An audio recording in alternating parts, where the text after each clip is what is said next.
В това видео ще ви разкажа за битката при Дойран, моментът, в който българската армия спечели уважението на целия свят. България в Първата световна война. През есента на 1915 година България влиза в Първата световна война на страната на централните сили – Германия и Австро-Унгария, с надеждата да обедини всички български земи. Едно от ключовите направления на войната за България се оказва Македонският фронт, известен още като Солунски фронт. Там българската армия се изправя срещу войските на Антантата – Великобритания, Франция, Сърбия, по-късно и Гърция. Сред най-важните точки на този фронт е град Дойран и близкото Дойранско езеро. Именно тук българите показват изключителен героизъм и умение, превръщайки се в легенда за военната история на Европа. Географско положение на Дойран. Дойран се намира в днешна Северна Македония, близо до границата с Гърция. Градът е разположен на западния бряг на Дойранското езеро. Районът е заобиколен от хълмове и височини, които дават добри възможности за укрепяване. През Първата световна война тук минава ключова линия от фронта, която трябва да бъде държана на всяка цена. Контролът върху Дойран означава контрол върху пътя към Вардарската долина, а оттам към Скопие и София. Стратегическо значение. За България Дойран е щитът на Македония. Ако падне, фронтът се разпада и съюзническите войски могат да нахлуят дълбоко в българските позиции. За Антантата превземането на Дойран би отворило пътя за пробив към Северна България и би отслабило централните сили на Балканите. За Германия и Австро-Унгария Дойран е гаранция, че България ще продължи да държи фронта и ще блокира силите на Антантата в този сектор. Затова и двете страни влагат огромни усилия в този район, превръщайки го в арена на някои от най-тежките сражения на Балканите. Дойранското езеро – природна крепост. Езерото и околните възвишения дават естествена защита. От юг и изток теренът е труден за настъпление. Българската армия използва хълмовете, за да изгради укрепителни линии. Самият район е сравнително ограничен, което позволява концентрирана отбрана. Природата и човешката находчивост превръщат Дойран в желязна крепост. Настроения сред българската армия. За българските войници Дойран е повече от позиция на картата. Той е символ на дълга и честта. Мнозина са македонски българи, които воюват за родната си земя. Условията са тежки – горещи лета, студени зими, постоянен обстрел. Въпреки това, духът на армията е висок, защото знаят, че защитават портата към България. Българската армия на Македонския фронт. След включването на България в Първата световна война, 1915 година, фронтовата линия на юг се стабилизира в района на Солун и Дойран. Българската армия поема задачата да защитава изключително труден сектор – Македонския фронт, където срещу нея се изправят сили на Антантата – британци, французи, сърби, по-късно и гърци. В района на Дойран основната тежест пада върху 9-та плевенска дивизия.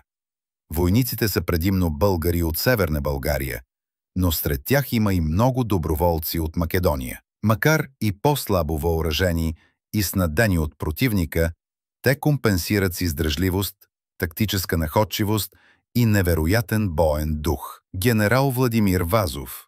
Героят от Дойран. Начело на отбраната застава генерал Владимир Вазов, 1868-1945.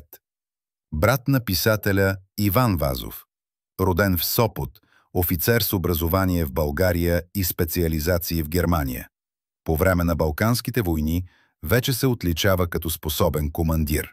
През 1917 година е назначен за командир на 9-та плевенска дивизия. Генерал Вазов е известен със своята скромност, дисциплина и грижовност към войниците си. Той не просто ръководи отбраната, а вдъхва увереност и вдъхновение.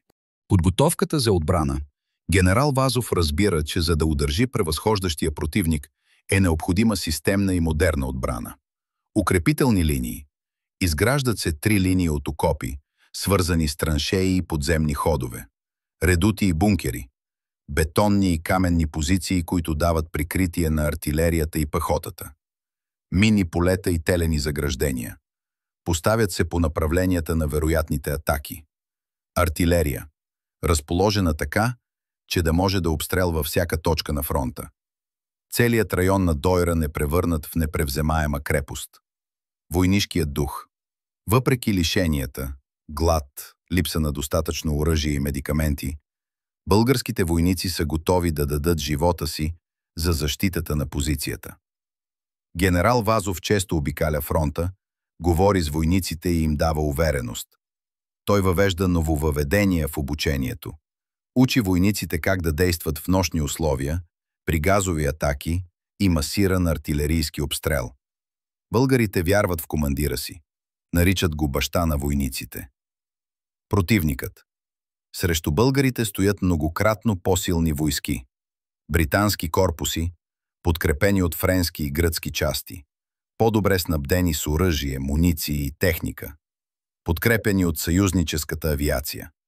И въпреки това, в решителните моменти тези предимства не успяват да пречупят българската отбрана. Ролята на Вазов, генерал Владимир Вазов, не е просто командир, той е стратег и психолог.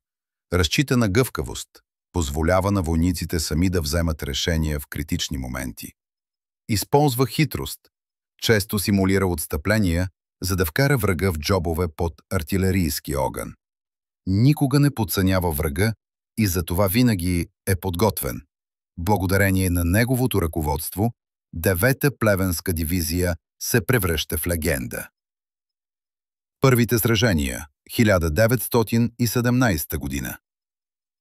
През пролетта на 1917 година съюзническите сили предприемат първите си мащабни атаки срещу дойранските позиции. В боевете участват предимно британски дивизии, подкрепени от артилерия и авиация. Артилерийският обстрел е изключително интензивен. Хиляди снаряди падат върху българските окопи.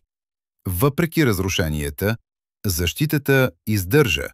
Българските войници показват изключителна устойчивост. Те остават по позициите си, дори когато земята буквално се тресе от експлозиите. Атаките на Антантата. Британците се опитват да пробият линиите чрез масирани артилерийски удари, с надеждата да унищожат укрепленията. Пехотни атаки на вълни. Хиляди войници се хвърлят срещу окопите. Газови атаки. Използване хлор и иприт, но българските войници са подготвени и въпреки това всяка атака се разбива в българската отбрана. Тактиката на българите. Генерал Владимир Вазов прилага модерни за времето си тактики. Дълбочинна отбрана. Няколко линии окопи, които позволяват гъвкаво отстъпление и контраатаки.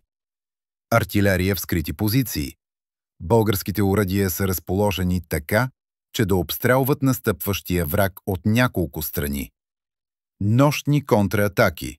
Често, след тежки боеве, българите изненадват врага с удари в тъмното.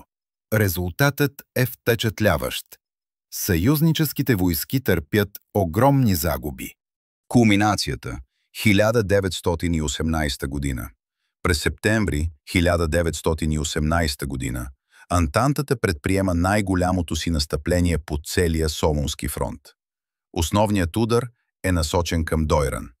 Съюзническата артилерия обстрелва българските позиции с над 300 000 снаряда.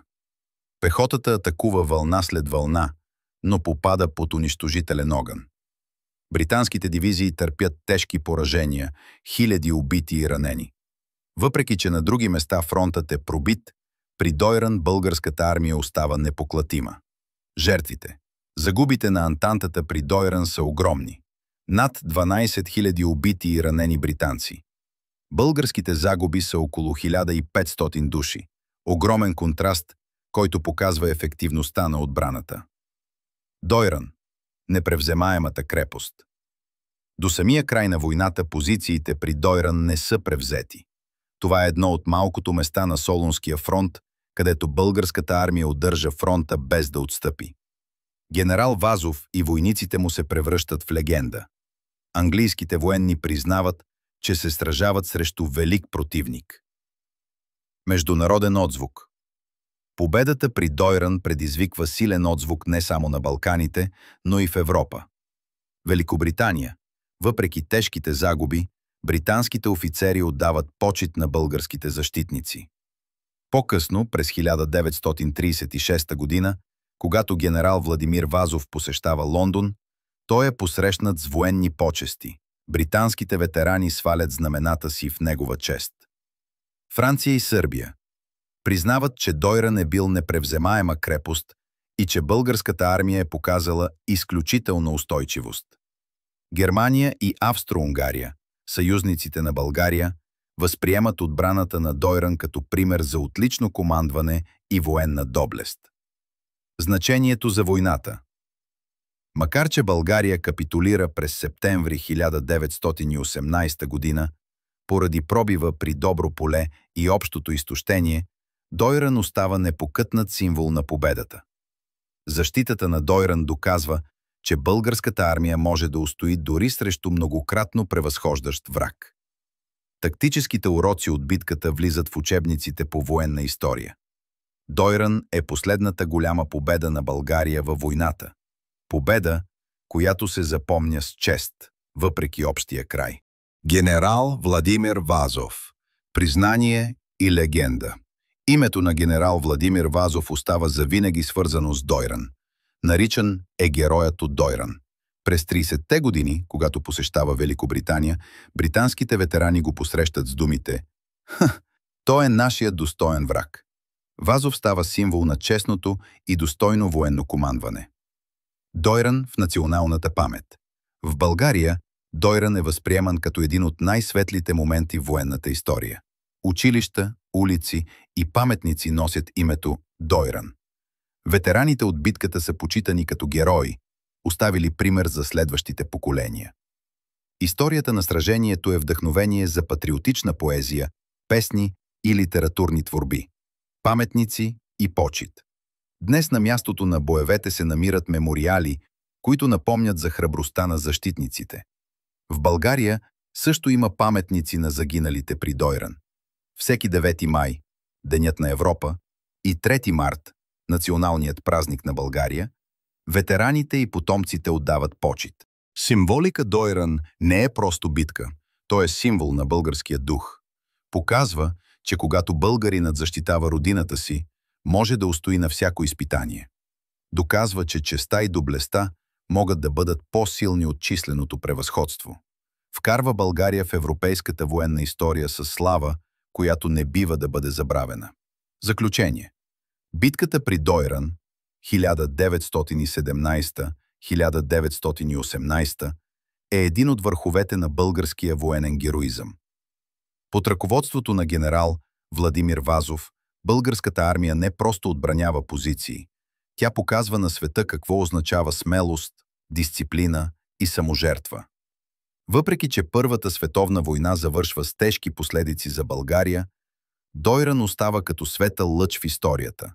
Доказателство, че дори в най-мрачните времена народът може да намери сили да отстоява честта си. Затова Дойран е не само географско място, а символ на българската доблест, памет, която продължава да вдъхновява поколенията. Още истории ви очакват на encyclopedia.bg. Абонирайте се за канала и продължаваме заедно пътешествието в историята.